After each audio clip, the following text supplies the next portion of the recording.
When we picture the medieval world, we see stone castles and iron swords. But the true backbone of that civilization was wood. Wood built homes, ships, tools and great halls, shaping daily life from peasant cottages to cathedral roofs. Medieval people knew their trees intimately. Oak for strength, ash for flexibility, pine for straightness. This knowledge, passed down through generations, was the foundation of their craft. Builders would walk the forests, selecting trees by reading their bark and branches, understanding how nature shaped their strength. The forest was a partner, managed for renewal as much as for use. Timber frame buildings, some over 800 years old, still stand across Europe, a testament to this partnership. These structures have weathered centuries, proving that wood, when respected and understood, can outlast even iron. Their endurance is not just engineering, but a legacy of working in harmony with nature.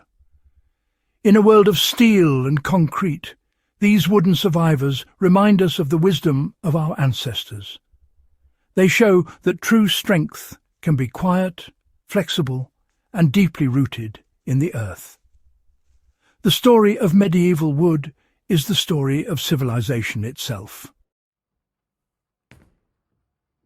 The secret to long-lasting timber began with the timing of the axe. Medieval builders waited for winter, not out of superstition, but because they observed that wood cut in the cold was more durable. In spring and summer, sap fills the tree, making wood heavy and vulnerable to insects and rot. But in winter, sap retreats to the roots, leaving the wood drier and more stable. Felling trees between November and February gave timber a natural head start against decay. This simple, patient act was the first defence against the elements. The woodcutter was a naturalist, attuned to the forest's rhythms. By harvesting at the right time, they ensured their timber would last for generations. This wisdom stands in stark contrast to today's industrial logging, where speed often trumps quality. The winter axe was guided by nature, not the clock. After felling, the next step was seasoning, slowly drying the wood to prevent warping and cracking. Medieval builders stacked timber in open sheds, using small spaces to let air circulate around every piece. No kilns, no shortcuts, just patience and understanding. The rule: 1 year of drying for every inch of thickness. A 10-inch beam might season for a decade. This slow process made the wood stronger, more stable, and resistant to decay and insects. Properly seasoned timber wouldn't shrink or twist in a building, preserving the structure's integrity. Builders invested years, even generations, in preparing wood for future projects. This patience was a secret to the longevity of medieval frames. Air seasoning was more than a technique, it was a commitment to building for the ages. The result, timber that could stand for centuries. Even the best wood needed protection from the elements. Medieval builders turned to natural preservatives, pine tar, salt water, animal fats and tannin-rich soils. Pine tar, made from slow-burning pine roots, was painted on timbers to repel water and fungi. In coastal areas, timber was soaked in salt water, making it resistant to rot and insects.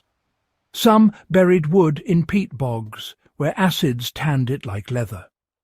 These methods used local resources, borrowing nature's own chemistry. The result: wood that could withstand centuries of weather. Medieval builders didn't fight nature, they worked with it to protect what they built.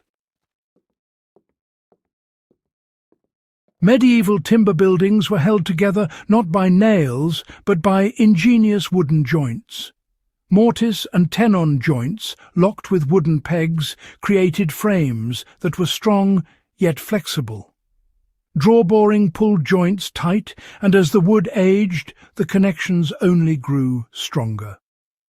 This joinery allowed buildings to flex with wind and shifting ground, preventing catastrophic failure. Damaged beams could be replaced without dismantling the whole structure. Maintenance was built in. The system was modular, sustainable, and repairable. These buildings weren't disposable. They were designed for generations. The genius of joinery was a quiet revolution in engineering. It's why so many medieval timber frames still stand today. The stave churches of Norway are the pinnacle of medieval timber mastery. Built from carefully chosen pine, their massive staves rest on stone foundations, keeping wood dry and safe from rot. Every surface is coated in pine tar, and the joinery is a marvel. No iron nails, just interlocking wood. Wall planks slot into grooves, allowing the building to breathe and flex with the seasons. The result, structures like Borgund Stave Church, standing for over 850 years. These churches outlasted stone castles thanks to a deep understanding of wood's nature. Every step, from tree selection to final assembly, was aimed at permanence. Stave churches are not relics, they're monuments to sustainable advanced building. They show what's possible when we work with, not against, the living world. Their endurance is a lesson for us all. Medieval timber wisdom isn't just history. It's a guide for anyone seeking resilience and self-sufficiency today. The first lesson: work with nature, not against it. Select slow-grown, straight trees and fell them in winter. Season your wood patiently, even if only for a few months, stacked off the ground, protected from rain and sun. Rushing leads to warped, unstable structures. Learn simple joinery like mortise and tenon. It's stronger and more repairable than nails. Use wooden pegs and natural preservatives from your environment. Resourcefulness is your greatest asset. Use what's at hand, just as medieval builders did. These skills turn you from a consumer into a partner with your landscape. Building with wood is about patience, observation, and respect for the material. The medieval approach offers a blueprint for sustainable, durable shelter. Their lessons are more relevant now than ever.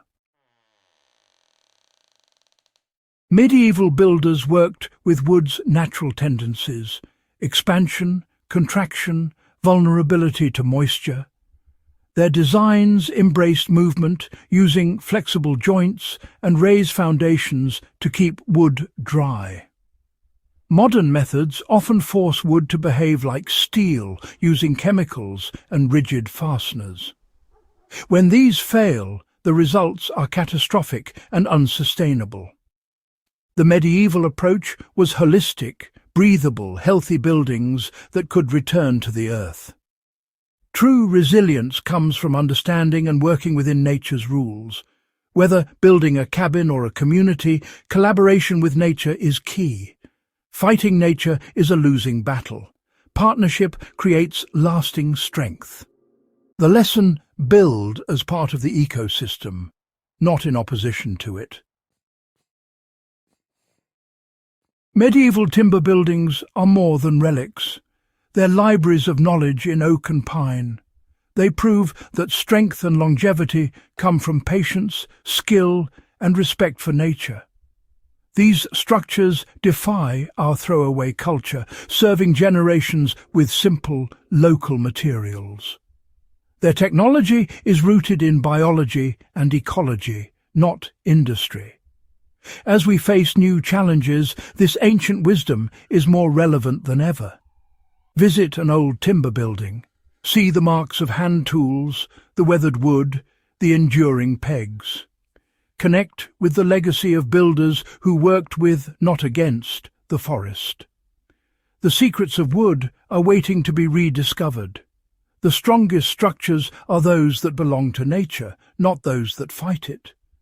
The medieval builder's work endures, a silent testament to timeless truth.